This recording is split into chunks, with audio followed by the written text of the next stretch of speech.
there, friends! I hope you guys are having an amazing day.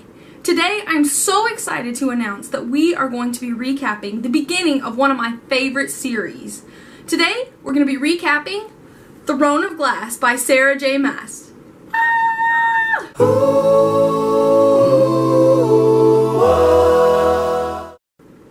So, if you stumbled upon this video and you did not read the title, just know that there are going to be massive amounts of spoilers for Throne of Glass by Sarah J. Maas. There may even be a few spoilers for The Assassin's Blade since we kind of already recapped that, so go read both those books, come back and watch this video, and be spoiled to your heart's content. The point of these videos is that when a new book comes out, you kind of forget what happened in the last few books, so you want to kind of reread them, but you don't have time.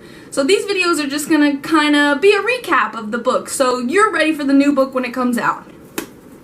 Let's start this recap off with our protag. That's going to be Celaena Sardothien. She is a world-renowned assassin. She kind of got a lot of training from this guy named Arabin to be an assassin, but she had to pay him off for that. So to do that, she kind of had to go assassinate people. Well, she was captured and sent to the salt mines of Mendovir, which is where we find her. Dorian, the prince, and Chaol Westfall, his rugged captain of the guard, come and offer her a deal. They say that if she wins this competition against a bunch of criminals, that she could become the king's champion for 4 years and then gain her freedom. Yes please. The only problem with this though is that she kind of hates the king. He's pretty much a jerk and has gone around killing many people, destroying magic, killing fairies and the fae. He's just a pretty bad dude. So she agrees reluctantly. When she gets to the castle, she finds out that her competition is pretty stiff.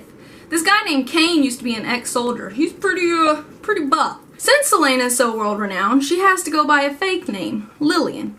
Well, everyone in the castle thinks that Lillian is just Dorian's new plaything, if you know what I mean. Before the competitions even begin, some of the competitors have been brutally murdered. Each one becomes worse and worse. It seems like an animal has been feeding off of them, ripping out their innards and pretty gross stuff, not gonna lie. While Celaena is busy breezing through competitions, Queen Georgina is kind of pestering the Prince Dorian about finding a wife. Maybe he could pick the Lady Caltaine, the beautiful lady who's here with Duke Parrington, though she's kind of conniving and says she'll do anything for the crown. Or there's also princess / not kind of princess of Elwë, Nehemia. Nehemia and Celaena become pretty tight friends and nobody's really happy about that, seeing as how Nehemia also has some ties with the rebels of Elwë. Chaol, the captain of the guard, is Celaena's trainer and they kind of have this ice and fire kind of relationship. Sometimes they'll be bonding, sometimes he's a jerk and saying she's nothing but a lowly assassin. Come on, Chaol, give us something to work with. This is all going on while Dorian's putting the moves on Celaena. There's more competitions and more murders. One night, on Samhain, Celaena spots Cain being really suspicious. He's bending over these things that Nehemia tells Celaena are word marks. Nehemia says she doesn't know much about these word marks, but she says that they're for some religious purpose and that Celaena should stay away from them. Well, what's Cain doing around them? So on the night of Samhain, Celaena's locked in her rooms because she's just a lowly assassin. She can't go to a ball. So she spends her night finding this passageway that leads out of the castle. She doesn't take it though, but she also sees a few other passageways, which later she dreams about. She dreams she's walking down one of these passages and she sees a sarcophagus. In this sarcophagus is Elena. She's a half-fae, half-human queen who's been dead for quite some time. Elena tells Celaena that she must become the king's champion. But not only that, she must kill whatever is evil in the castle. What's a girl to do? Elena also gives Celaena what's called the Eye of Elena. It's a beautiful necklace that she says will protect her, which is pretty good because after them seeing some word marks written around the bodies, Celaena finds word marks written under her bed. Hello, that's pretty creepy. Celaena kind of thinks she might be the next target. Hopefully that Eye of Elena will help protect her. In all this talk about word marks, Celaena does her own research and finds out that word marks open word gates, which are portals to different realms. Meanwhile, Duke Parrington, Lady Caltaine, and Cain have been acting quite strangely. Nehemia and Celaena have a big fight, and Nehemia reveals that she's known their common tongue this whole time, which is kind of messed up because she's been having Celaena train her in the common tongue. Well, Celaena becomes pretty suspicious of Nehemia and thinks that maybe Nehemia is the one doing all the killing. Really? Like all those brutal killings Celaena thinks Nehemia's doing? I don't buy it, but whatever. Yulemas comes and it's like Christmas! So they have a Yulemas ball, and guess what? Celaena thinks that Nehemia might be willing to do something drastic at the ball. So Celaena sneaks into the ball. Chaol's none too happy about it, but Dorian whisks Celaena away and dances the night away with her. So Dorlena game is going pretty strong here tonight as Dorian gets that first kiss. Dorian also gives Celaena a sweet present on Yulemas. He gives her a puppy that she was worried he would kill. She names her Fleetfoot, and, you know, probably some pet owner bonding will happen eventually. Meanwhile, we're having all these festivities. The final duel is coming up between Cain, that, you know, crazy beefy soldier dude, and Celaena and a few others that, you know, are of no consequence, because we all know they're not going to make it. But during this time, Caltaine is willing to do anything she can to get to the crown, so she talks with Duke Parrington. But once Duke Parrington tells her that Lillian is just nothing but an assassin, Caltaine and Duke Parrington plot to poison her with something that will just weaken her just enough to put her out of the fight against Cain at the end. Before the duel though, Celaena learns about something called a Ridderak. It's like a beast that eats people and takes their power away. She figures this must be the thing that is killing all the competitors. So she goes down into the passageway to find Cain calling on one.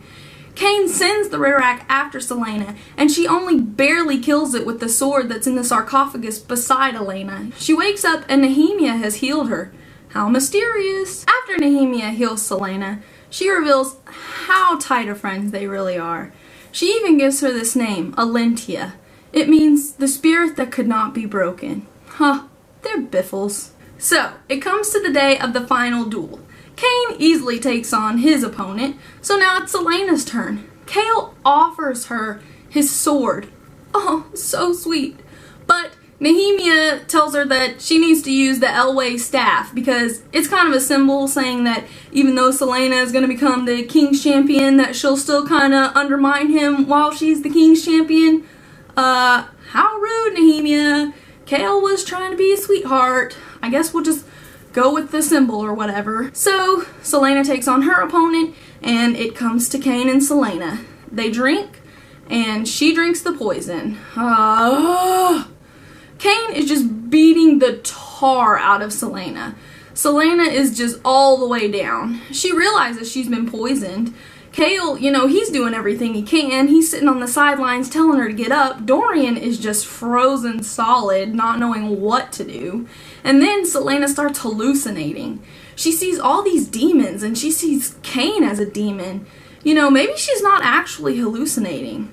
She also sees Nehemia riding in the air with her hand. What this does is it calls Elena. Elena removes the poison from Celaena, and Celaena is able to stand and take down Cain. Celaena is so weakened by her wounds that she falls and Dorian rushes to her side. Well, Cain tries to stab her in the back. Oh, who would have thought? Guess what though? Chaol, glad you didn't give Celaena your sword because he runs him through with it.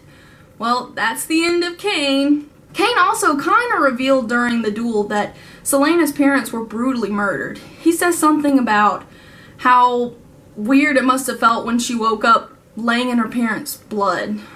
Poor Celaena. That sounds harsh. After the duel, Lady Caltaine also reveals that she poisoned Celaena.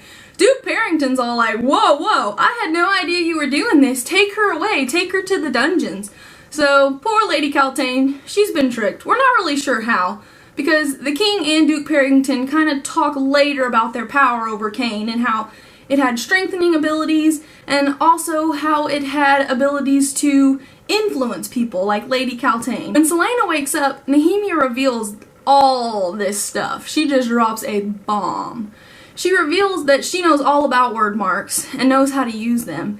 She also reveals that she's been fighting Cain and his monster for months and that she put those word marks under Celaena's bed.